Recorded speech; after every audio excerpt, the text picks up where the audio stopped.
At 10:22 p.m., strong thunderstorms were located along a line extending from 15 nautical miles west of Middle River to 6 nautical miles northeast of Post Creek, moving northeast at 35 knots.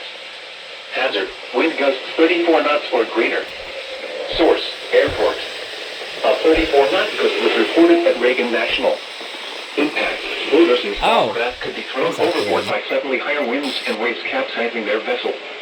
Locations impacted include Choptank River, Kent Narrows Bridge, I don't know how to turn the alert off on that, so... Magazine River, Rock Hall, Chester River, Eastern Bay, Dobbins Island, Blacklet Point, Pools Island, Gunpowder River, Sandy Point State Park, Northeast River, Bloody Point Light, Poplar Island, Parsons Island, Fort Smallwood State Park, Pinehurst, Turkey Point, and Knapp's Narrows Bridge.